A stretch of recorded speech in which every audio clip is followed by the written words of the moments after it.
माजी मंत्री आणि पालकमंत्री हसन मुश्रीफ यांच्यावर नाव न घेता बोचरी टीका करत शाहू ग्रुपचे अध्यक्ष आणि शरदचंद्र पवार पक्षाचे नेते राजे समरजितसिंह घाटगे यांनी पालकमंत्र्यांच्या अलीकडील वागणुकीवर निशाणा साधलाय। घाटगे यांनी म्हटले की शरदचंद्र पवार साहेबांनी त्यांना मुलासारखं प्रेम दिलं। खासदार सुप्रिया सुळे यांनी राखी बांधून त्यांना मोठा भाऊ मानलं, पण आता ईडी पासून सुटका आणि कधीच न मिळालेल्या पालकमंत्री पदाच्या तुकड्यासाठी त्यांनी या कौटुंबिक नात्याचा सौदा केलाय। त्यामुळे ते वैफल्यग्रस्त झालेत आणि त्यांच्याकडून अशी चुकीची वक्तव्य येत असल्याची तक्रार राजे समरजितसिंह घाटगे यांनी केली। घाटगे महाविकास आघाडीच्या वतीने आयोजित शासकीय योजनांच्या मंजुरी पत्रांचे वाटप कार्यक्रमात बोलत होते।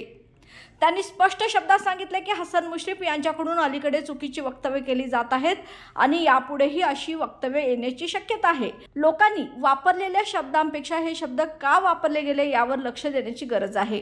यावेळी त्यांनी आदरणीय शरद पवार साहेब महाराष्ट्रात प्रवेश केल्यानंतर कागलमध्ये आले, जयंत पाटील साहेब आले आणि सुप्रिया ताई पुण्याच्या मेळाव्यात आल्या।